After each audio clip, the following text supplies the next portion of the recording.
You're listening to Cents Per Mile with your host, Charles Gracie, and his co-host, Paul Gibson. Joined by Josh Haynes, they'll be tackling tough industry topics, asking even tougher questions, all to find better solutions as they try to make sense make sense.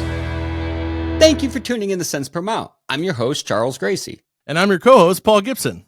Hey, I'm Josh Haynes. What's going on, guys? What are we talking about today on Cents Per Mile? We're talking about the barrier of entry into trucking and companies. Is it, getting behind the wheel is the way to get back there? Is it too hard? Is it too easy? If it's too easy, do we need to make it harder? Can we make it harder? And if it's too hard, how do we make it easier? That's all stuff that we'll dive into from a company perspective and a driver perspective. And we got a lot to talk about there, but before we get to that, let's talk about our amazing sponsor. We got MVT, Helping America Move Forward. You should check them out at m-v-t.com. Yeah, and another cool thing that we've got going on is we've now added to our website. So if you go to centspermilepodcast.com, under the contact form, you can actually submit a topic for us to talk about. And additionally, you can actually submit to be a guest. You can even do both. So if there's something you really want to talk about and you want to come on the show and talk to us about it, submit an entry and we'll try to get you on. Cool stuff. All these sponsorship dollars and time is manifesting into a cool thing like a Cents Per Mile website where you can request to come on the show. So this is amazing stuff. Speaking of amazing stuff, we'll also be at Matt's running around, interviewing people, having fun, doing some shenanigans, and something pretty cool on Saturday. Yeah, we're going to be live on stage at Matt's on Saturday, and then we're going to be at Matt's covering all this great content. So you should definitely head up to Louisville, register for Matt's, and the link that's going to be in the comments below. We'll look forward to seeing you March 21st to the 23rd. All right, well, I think it's time for the news. All right, so it's time for 10-2 News, where we go on CDLLife and we see what the coolest news stories have been recently, or, maybe not necessarily the coolest, but the hardest hitting. So we've done a lot of following up on A1 Towing Company out of Memphis. And today I found a story that kind of tops everything we've gone on, above everything that we've talked about, including the driver being stuck in his truck for 36 hours. Wait, we can beat that? Yes. And so apparently there was a driver who went to park and he didn't see like the paid for parking sign. And within 20 minutes, they had booted his truck. And he got a disagreement with the tow truck driver. And allegedly, the tow truck driver, ready for it, threw a bag of human feces at the driver. Oh, I got so many questions on this. Like, one, did he just have that bag like pre-prepped, like knowing he's going to need it today? Or did he go back and say, hold my beer for a second, I got to go poop in a bag? Like, there's so many questions. Yeah, well, this almost takes a darker turn, though, on top of that. This isn't even the top of the cake. So what happens is then proceeded over the course of the evening, they start to try to dismantle his truck and get into his truck. Obviously, the driver wasn't going to let them in his truck, but, he called the cops because he's stuck in his truck and he's fearing for his life because he's got these people literally pulling apart his truck and trying to get in there to him, which is absolutely insane. Cops showed up and basically said it's essentially a civil matter. And their lawyer their lawyer is now saying that the truck driver told the tow truck driver that he had a gun, which may or may not have been true, but they considered it a threat. But the driver also said, I was in fear for my life. So even if he said he had a gun, like that says, hey, take apart the truck and come at me, like that's actually screams the opposite. I mean, it's also kind of like his house. But anyway, regardless, they eventually did have to let him go. But then the driver, got the boot off the truck, but his truck's dismantled. So he's got to figure out a way to go get his truck fixed and put back together. Anyway, so that was a lot of story. That's ridiculous. Do with it what you will. So the next thing is there is a truck driving school that essentially completely shut down. And it completely shut down because it had been found that they had fraudulently been passing people.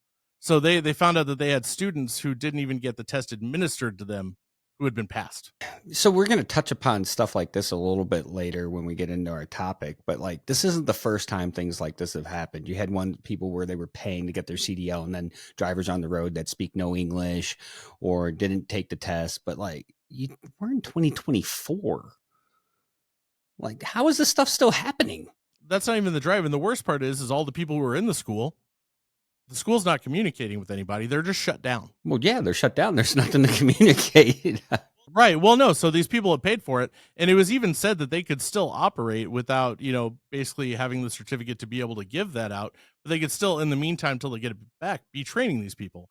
Either way, it's just interesting. Speaking of barrier to entry, that seemed pretty relevant. That being said, it's time to get to behind the wheel.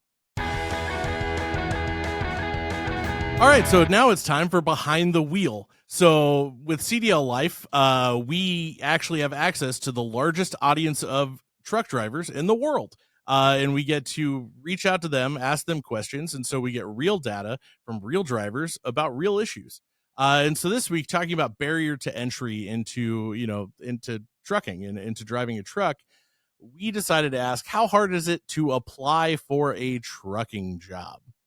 8% said hard, 22% said moderate, 35% said easy, and 35% said way too easy.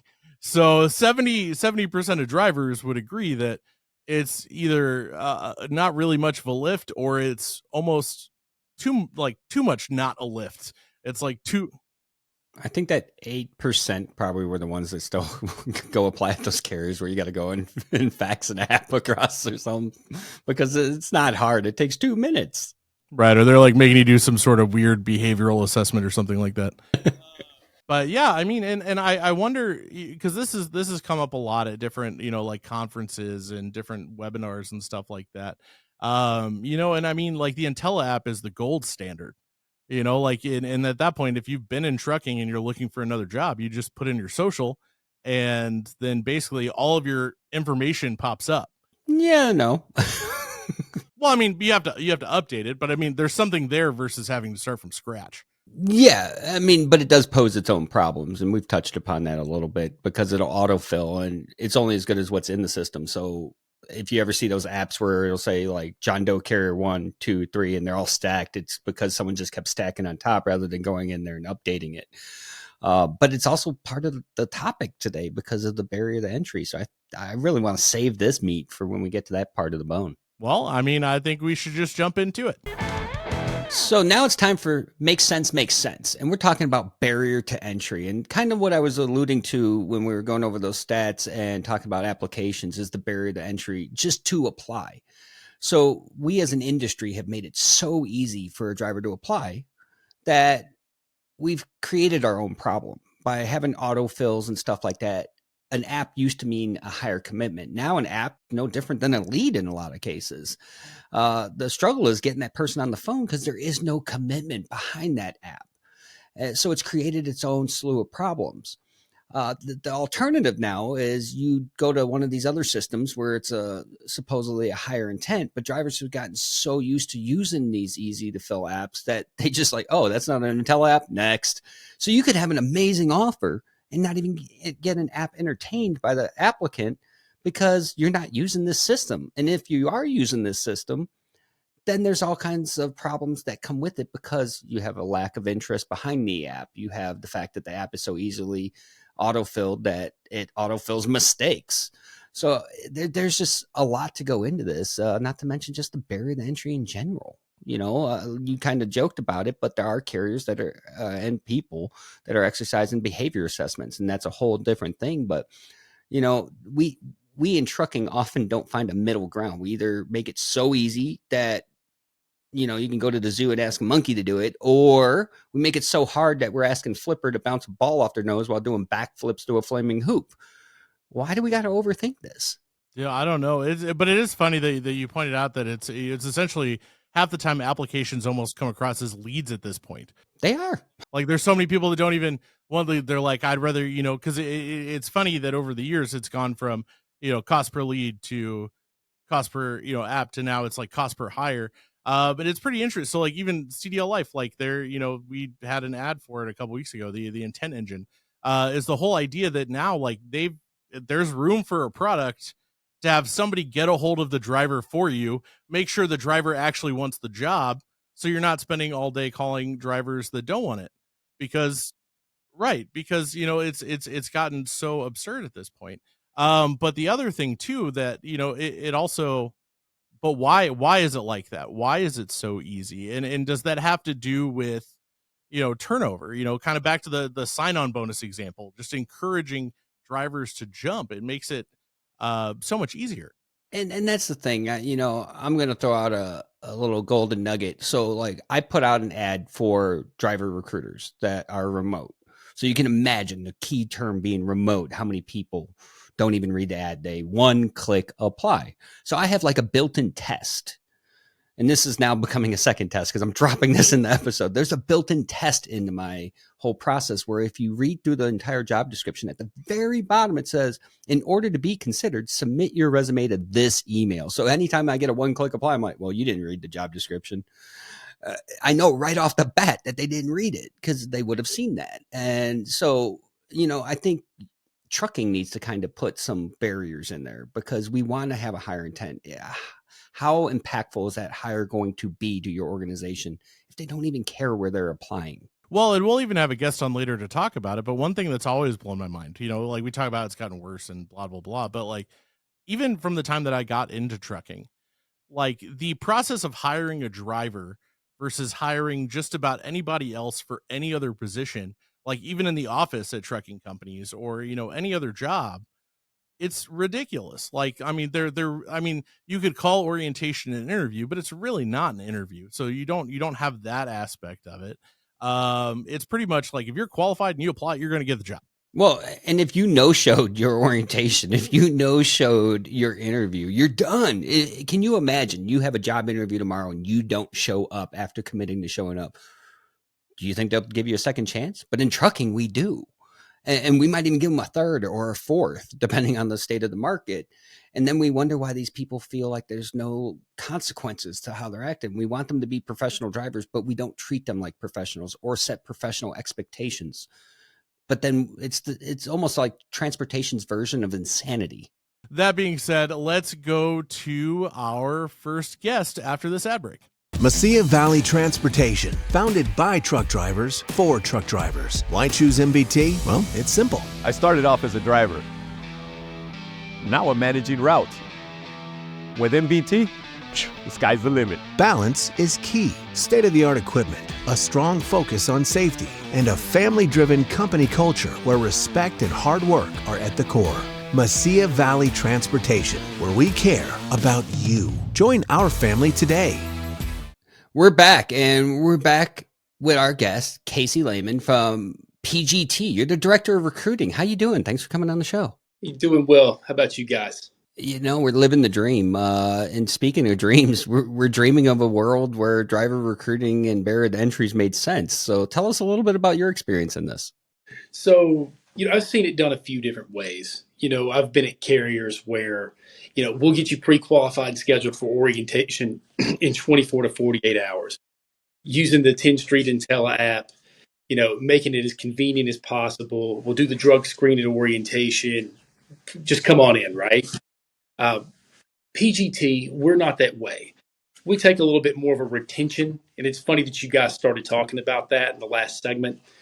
We take a little bit more of a retention-based approach when we go through our process in recruiting. To use your verbiage, we're looking for a driver that does want to commit here. So we do use a behavioral assessment here. And part of the reason we do is because we want to be able to look at a driver from a dispatch and operational perspective and say, hey, I've got Charles coming in. This is a little bit about how Charles's communication style might work. When we're dispatching this driver, we're looking at this person, we're trying to treat them like a human, right? Because that's the way drivers want to be treated. How are they most likely to respond to X news, or you're trying to get them onto a certain load, or it's something they may not want to do? How do we present that? But for us, I'll tell a driver, I can get you moving as quickly as you want if you're committed and you're willing to move fast through the steps. So we have the behavioral assessment here. We also do a terminal manager interview. So we're really working our best to determine, is this driver really, really a fit here? Are we really a fit for the driver? Is what we offer really going to be that thing that makes the driver want to stick around here for, years? So that's really cool. You know, a lot of people take the whole let's pound a square peg into a round hole scenario to the extreme. And you guys have kind of implemented the opposite. So I imagine that does create a couple hurdles along the way. But I'm curious on where these things sit in the process. So you mentioned the behavioral assessment, and there are some good ones out there, like job behaviors, and a couple others have some well thought out ones that have been implemented to not necessarily disqualify someone, but to make sure that they're a match with the culture to promote retention. So where does this sit in your recruiting process? So typically after you get an application from a driver, let's say we pre-qualify that driver and we're interested in getting that driver over to the terminal for an interview, we'll try to do that PI right in between that step. That way, before the terminal winds up speaking to them, the driver manager talks to them, they have a good idea of who they're getting on the phone with. So we'll develop a driver profile. So we have an integrated internal system that communicates with driver reach. So as we're inputting data into driver reach, it populates a profile along with their personality assessment that operations can see when they're doing the interview with the driver. So now you have this behavior assessment being implemented, and then you mentioned that there's the account manager or terminal manager's interview process. You know, I imagine that's just, these are two personalities. Once they've get onboarded, they're going to meet, they're going to work together at some degree. So this is kind of an extra layer to make sure that meshes well and that there's no friction, because if you come in off the bat with friction, it's going to just build up over time as soon as a stressful situation presents itself. Absolutely. And also we train on flatbed as well. So not every single person that we have is going to come in as fully experienced flatbed driver, hauling steel, et cetera, et cetera. We may take a dry van driver. So the driver manager also understands that, tries to get a gauge for how they feel the driver would go through training. How committed are they to learning something new? Is this just something that they consider another job, another avenue? Or is PGT flatbed, what we offer, really what they're after? So that's part of it as well. So that's really cool stuff. So, with how you guys are doing this, if someone, this resonates with them right now and they wanted to get a hold of you or learn more, how would they reach out to you guys? So you could give us a call, PGT's recruiting number, get on www.pgttrucking.com. Reach out to our 800 number. I don't have it directly in front of my face. I apologize. But you can call us from there. Also get online. Get up in the right-hand corner of our website. There's a big driver's apply now button. Can't miss it. And fill out the application. We'll be back to you pretty quick. Well, hey, thanks for coming on the show and sharing some of those experiences. Look forward to talking some more. Appreciate the time. Look forward to talking to you again. All right. Well, that was awesome. Casey had a lot of good stuff to say. On to our next topic, speaking of barrier to entry. So this one might seem unrelated, but I think there's a pretty important point to make. So immigrants getting into driving trucks. So at that point right now, 19% of drivers are actually immigrants. So either they're non-citizens, but they have permanent residency, or they have like an EAD paperwork to where they can get a non-domicile CDL, which kind of, limits them on what they can do as far as like hazmat and stuff goes. But that being said, 19% of drivers are immigrants, with 20% of the entire U.S. workforce being made up of immigrants. Within the different industries, trucking has a higher ratio of immigrants to citizens than most other industries, which is interesting because you also see that in construction work, agriculture, and that kind of stuff. And, 77% of Americans agree that a lot of times immigrants are taking jobs that Americans just don't want to do. So it's sort of interesting to see, especially talking about Gen Z, them not wanting to get in the truck because there's other jobs available, with better pay, better work-life balance, etc. It's interesting to see that more and more companies are hiring immigrants, and immigrants are gravitating towards this. I don't necessarily like the idea that some people say they're lowering wages. I just think the wages are low and the work is hard, and most citizens don't want to do it. Yeah, well, I mean, you see it all the time. Like you mentioned, construction, we'll use that as an example. There's so many jobs that people don't want to do, and those jobs still have to be done. They're not glorified jobs. They're not something that someone might come home and feel the best about, but they still got to be done. And if nobody's going to do them, you have to find a way to get them done. So here you see immigrants taking these jobs because they're still higher paying than where they came from. And now you see them moving in the trucking. So, I mean, if there was ever a flashing red light twirling in a circle saying, pay attention, look here, I think this is it. Because if you're seeing this many people gravitate towards this and it's being welcomed, then that's a key indicator, in my opinion, that we need to address the wages. We need to address making trucking sexy again. We need to find ways to make it more attractive. Otherwise, this is going to become the norm. Well, and I don't necessarily think that that's a problem. I'm always, I think it's great. I don't think in a lot of ways, like our country could survive without immigrants. I mean, that's basically the whole concept, right? That's what our whole country is based on. So I don't think that that's a problem that it's necessarily, even if it becomes the norm, I don't see an issue with that, especially because there's nothing showing that immigrants get in more wrecks or they're less safe or anything like that. Well, there's actually programs that are built around this. Like there's a couple key people out there where they've fostered these programs to bring drivers from South Africa, get them their CDL, get them their green card, and turn around and get them into trucking. And the retention data behind that actually is pretty impressive. But if we can make it this appealing for people outside of our country and bringing them here, why can't we just make it more appealing for the people here? That seems to be the simplest solution. Well, I think the situation that I was trying to point out is that the barrier to entry is so low that it's viable. If you come here with nothing or little to nothing, and you're trying to make a life for yourself because you still believe in the American dream and the concept that if you work hard you'll come out on top, this job is perfect for that now at this point. And I think that's that's a big part of it. And I think that was more my point, was that the barrier to entry is so low that this becomes appealing, but also at the same time, you look at the other industries where this is happening. Like I said, I don't think it's a problem. And I think it's actually vital to, how things work, but it's interesting to see that, that demographic is higher there than the demographic of women getting into trucking. 9% of drivers are between the age of 20 and 30. So like it's beating out other demographics that our industry is going after to try to attract, when, nobody's openly going after this demographic. Obviously it's super welcome, but then like you pointed out, there's companies that are working to do that. It's just interesting to see that this job is at that level. It's on par with manual labor. It's on par with, the rougher agriculture jobs. You mean 2 weeks in a truck away from your family for cents per mile pay that you have no control over how many miles you get doesn't attract talent readily? Well, I mean, it attracts talent. It attracts people, who are looking to better themselves, but honestly, it wouldn't do better for most people.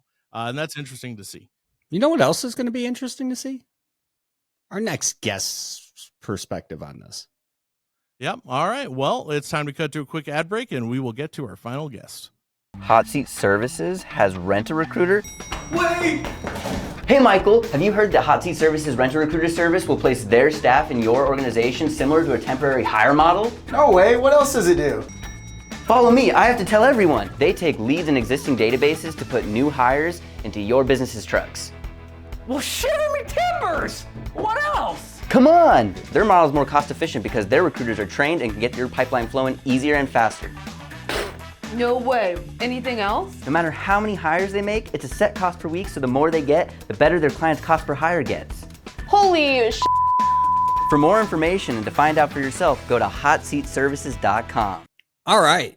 Well, we're back, and we have Daren from CDLLife, the Human Resources Vice President. How you doing, Daren? Doing all right. Glad to be here, guys. Yeah, we're glad to have you on. And so we're talking about some crazy stuff, barrier to entries, trucking, I'll save you all the mumbo jumbo. But what if I told you in trucking, when we're hiring drivers, that the process can be so easy that there's a lack of commitment, that an application can be done in 2 minutes, that an application means zero intent behind it. The person might not even actually answer the phone. And if you do get them on the phone, you process them and it's so depersonalized and it's so quick that they commit to coming into orientation and they don't show up. I mean, you hire people for a living. What would you think about all that? First of all, it's too easy. And second, they won't stick. And third, you don't want to hire them. I wouldn't do it that way. Real quick question on that topic before we get too far. I just have to toss this out there. This is for all my recruiters out there. All right, so let's have a hype, because you've been in HR for what, like 30 years or something like plus. And you've worked in a lot of different industries. Out of all the places you've worked, right? Let's say hypothetically you're hiring for a position. Someone, instead of applying online or bringing in an application, calls you and says, "Oh, this job sounds good. Can you fill out my application for me over the phone?" What is your response? No, I won't. We have minimum standards. One would be actually applying and doing the application process yourself, and then some more steps in the process. But no, I think that's an easy way to say it immediately. No. The fact that Paul's asking you that, I'm thinking you're picking up on the subtle clues that happens on the driver recruiting space. It's happened in my life at other places, yes, as well. So with all this experience that you have, we kind of gave you the 30 feet above version of what it looks like in the day of a driver recruiter. What would be some of your takeaways that you think would be most impactful? So I think when you talk about the challenges of, first of all, we have high turnover, right? So we have that double-edged sword of trying to balance making it easy for people to apply with finding the right people at the right places, meeting talent and opportunity, and having those people stick and then come back and continue to come back. So I would argue that there are elements of whether it's pre-employment testing, whether it's behavioral testing, a little more rigorous process on the front end in terms of interviewing and layered interviews, just to make sure it's meaningful, make sure that the applicant really wants to be here and really wants to be a part of that. That's certainly how we do it for the office jobs, more of a layered approach. Wait, you mean someone can't call you today and say, "Hey, listen, I need you to have me approved and in orientation by Monday," and then you sit there and make it happen? That would be extremely rare. So when it comes down to this stuff, I think that's one of the pain points is everyone for so long has tried to make it so easy and so convenient that we've gone to the complete opposite extreme. And now we're sitting there like, what do we do? What do we do? And I think the answer is like, find the path in the middle. There's nothing wrong with taking the path in the middle where we do things the right way. We vet people out the right way. We spend time talking to people. And if there's somebody that's not willing to do that, you have to ask yourself, is this the person for our organization? Well, because they're representing you. They're wearing your colors, so to speak. It's literally for the office positions that we're hiring for. The process is a very layered approach. It starts with a first vetting and screening. After we get the information on them, then we also have team involvement. We have hiring manager involvement. We have the CEO involvement. So a number of eyes and ears are on people. Technically, they can be extremely proficient on paper, but I'm looking for people that actually understand how to be engaged and empowered and do the job. And I look for people that want the initiative to grow. And that's a unique take on that, because if we look at trucking, if you hire someone for the office, if I'm hiring a recruiter, I don't have to worry about them out on the road in a 80,000 pound vehicle at high speeds that's possibly going to be part of some nuclear verdict because they're rolling lottery tickets. But here we are, we've expedited the process for hiring drivers doing this safety sensitive function, and we minimized the barriers to entry in order to do it. But then we're shocked why we're getting sued all the time. Yeah. It's tremendous exposure for the company, as well as anyone else on the road right now. So I understand why the barriers are low, given supply and demand, but I also understand that there's a balancing act that you need to do due diligence. You need to make sure of who you're hiring and why. And hiring's a two-way street. So you want to make sure that they're comfortable as well. This is a different game than it was years ago, especially in terms of overall recruiting. And I would argue, take some time, it's worth it if you take a little more time per hire. All right, Daren. Well, if someone wanted to talk to you, I hear you're hiring for some stuff. How would they reach out to you? Yeah, they can reach out to me at my email address, Daren.Fristoe@CDLLife.com. We are looking for some positions in operations. We're also looking for some positions in sales and marketing. So if someone has the inclination to come join us, we'd love to talk to great people. And recruiting. Absolutely.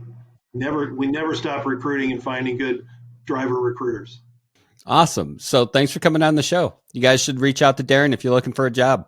All right, gentlemen. It has been it's been a fun episode. Learned a lot, but I think it's time to get out of here. Hey, as always, thanks for tuning in to Cents Per Mile. I'm your host, Charles Gracie. And I'm your co-host, Paul Gibson. See you next time.